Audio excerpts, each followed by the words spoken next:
What is it that gives your life a sense of meaning and purpose? Because once you find that, it puts you in your power place. See, if you know what your life work is, I encourage you to start working on it. If you can't do it all at one time, do just a little bit of it. And if you don't know what it is that you showed up to do, if you don't know why you're here, I encourage you to find out what your purpose is here. What is the meaning of your life? What will be different? Have you ever asked yourself that question? I've done that. I remember coming from a friend of mine's funeral, and I was reflecting on how much time I had left. And I went for a walk in a park thinking about this guy whose life was so promising. And I mean, he wasn't an old guy. He was quite young, in fact. And I thought about all of the things that he said he was going to do, and he never got a chance to do those things. And I started thinking about my own life and how much time I had left to do the things that I would like to do. And at that time, I wasn't sure what my life purpose was, what my life's work was. I wasn't sure about it at that time. And I thought about it quite a lot. I had some idea, but I wasn't convinced. That I don't think I felt worthy. I didn't believe that it could be me to do this kind of work that I'm doing right now. And I say to you that if you begin to take a conscious effort to find out what it is that you're supposed to do, I say that it can literally save your life. I said that it can literally save your life. 85% of the American public, according to recent studies, are going to jobs that they hate, working on jobs that do not challenge them. They get sick thinking about going. Because, see, when you go to a job and you already know how far you can go, you can already see that proverbial glass ceiling. See, when you're going someplace and you already know how much you're going to make, you already know how far you can go, you're in a dead-end position. It erodes your self-esteem. It lowers your sense of yourself. It creates an inner turmoil. It creates an emptiness in you. So I say that your life is worth finding what it is that you're supposed to do. And I'm not saying quit your job. I'm saying find it and do just a little bit of it. Just start working at it just a little bit, but do find out what your work is and hold on to it, and don't let your dream go. Don't let it go. See, and here's something else I want you to begin to look at. Why is it that most people don't pursue their dreams or don't do better than what they're doing if they're capable of doing it? I think that many of us don't go the next step because we don't know what to do yet. And I say that the reason that we don't even explore the possibility of what to do is because subconsciously we don't believe that it can happen for us, and we don't believe that we deserve it. So here's what I'm suggesting. How much time do you spend working on you? How much time do you spend every day working on your dream?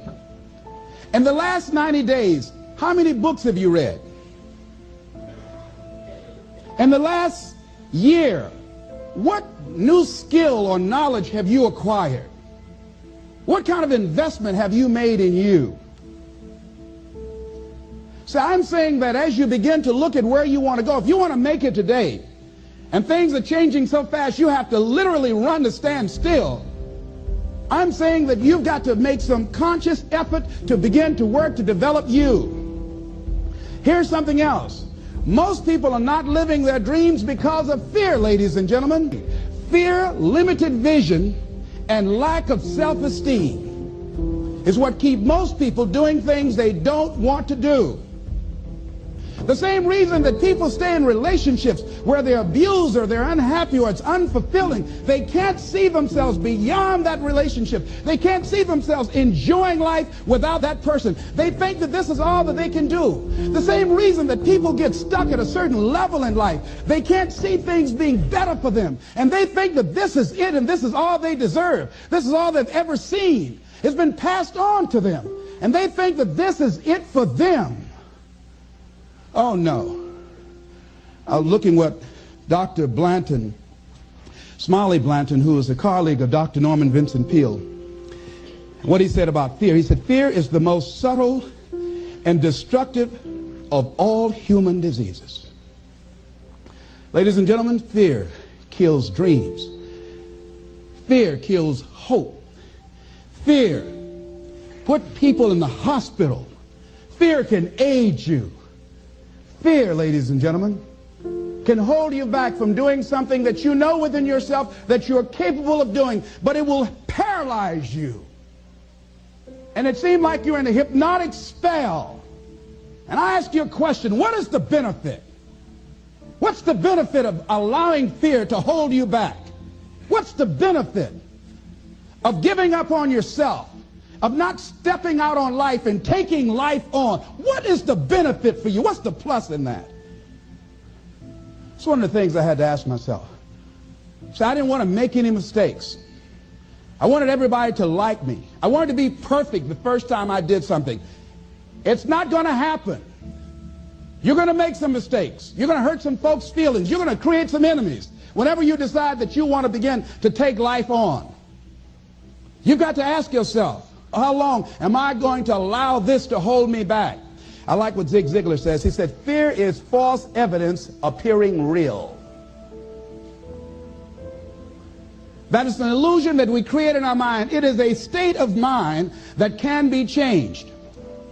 So let's look at how we can begin to take some steps to restructure that fear, to begin to expand our visions of ourselves, to begin to increase our self-esteem. Webster said that self-esteem means confidence and satisfaction in oneself.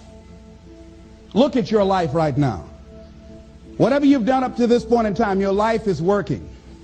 Whatever you have produced, it came out of you as a result of the kind of person that you have become. It's a result of your choices. It's a result of your consciousness. Now you have to ask yourself, are you satisfied with what you have produced? Is this what you want? Would you like for things to be better than this? Do you believe that you deserve better than this? Or are you content? This is it. You don't have to do anything else. That you already resign yourself in life and say, well, I'm happy. I'm not starving like the people in Calcutta. Are you allowing yourself to get off the hook like that? Or do you believe somewhere in the back of your mind or in your heart that there's some other great work for you to do? There's something else that life has for you. And that's why you're here. How do we handle this fear factor? How do we increase our self-esteem? You have to begin to fortify yourself. How do we do that?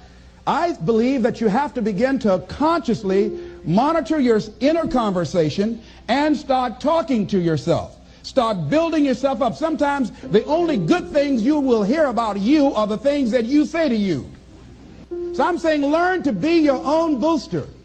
Start building yourself up. Start encouraging yourself. Start saying, I can do this. I can make this happen. When I started thinking about becoming a speaker, I said, yes, I can do this. I can make this happen. When I start trying to convince myself I can be a businessman after flopping and failing and losing thousands of dollars and feeling stupid and dumb and having people take advantage of me because of what I didn't know, I had to talk to myself because people were saying to me that I was dumb. And somewhere in the back of my mind I was saying, you're right, look at what I've done. I had to say, no, Les. Hey, come on, man, get yourself together. You can handle this. You just haven't figured it out yet. It's all right. This is your training period. This is the tuition you have to pay for what you don't know. You can do this. Other people have done it. It doesn't take an Einstein. Get you some people that can teach you some stuff that you don't know. Get you some people that have done it successfully and learn from them. Take some seminars, workshops, read some books on how to manage a business. Change the way you see yourself and begin to tend to the personal details. Understand that nobody's going to take care of your business better than you. And when I start changing that kind of mindset of beating myself up because of my mistakes and start looking at the possibility of my doing better, of my making the adjustment that would enable me to do what I want to do successfully, things begin to change. And I say, stop beating up on yourself. You do it. I know you do it. I've done it. It's a natural inclination for us to put ourselves down. See, we are born negative, I think, in a negative consciousness because we live in a negative world. Here's some other things, ladies and gentlemen. Begin to guard your mind against negative programming, like turn off the television. Don't watch the news. So you've got to guard the kinds of things that you put in your mind. See, if you don't program your mind will be programmed, because human beings are goal-oriented. That's why we die of broken hearts early. That's why we're running through life to early graves. We're going through life, ladies and gentlemen, and I think that Henry David Thoreau said that most men live in quiet desperation. Most of us go through life running scared. So we created this in our minds, false evidence appearing real. We made it real in our minds. That's why Churchill said there's nothing to fear but fear itself. That's the destructive monster. So turn off things that can contribute to your fear. Turn a deaf ear to people that all they can do is talk about how negative things are, because they have bought into the consciousness of the world.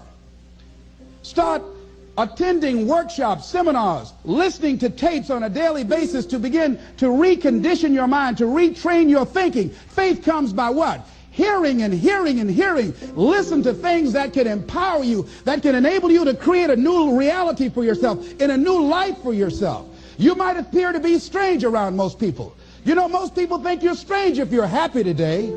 See, these people have not found their purpose in life. That's why they're grumpy. That's why they're miserable. That's why they're so negative. They're hurting and they want to hurt other people. So start practicing using programs for your mind. Seminars, books, workshops. Keep a journal. Record your thoughts. What's happening with you? Every day when you get up, have a journal near you. See, ladies and gentlemen, we get 3 to 4 thoughts a year that if we would act on those thoughts, they could change our life. What idea are you sitting on? Write your ideas down. And then, once you get that idea, take the leap. Take the leap. See, it's out here in the universe. If you don't take the plunge, I guarantee you, somebody else will. Take the plunge. Go into action. And ladies and gentlemen, you will be surprised how things will come together. You'll be surprised. Now, you're going to have some difficult challenges. I can tell you that now. Be aware of that. Things are not going to work out exactly right. For a time they will, sometimes. And that's when life is just playing a game with you. I want you to feel good and relax. But ladies and gentlemen, go into action with your dream. And don't avoid where the fights are. Get in the midst of the fight. Get knocked down so you can learn how to fight, so you can hold your position. See, most people don't get out in the arena of life because they don't want to fight. Most people don't get out there because they don't want to get knocked down. They don't want to be dropped to their knees. But see, you're going to be dropped whether you're on the field or whether or not you're sitting on the sidelines. You're going to be dropped. So at least get dropped for something. See, that's how most people are spectators in life. You don't want to be a spectator. You want to get out in the field where the action is. And you will be amazed. After the struggle, there will be a calm period and things will begin to click for you.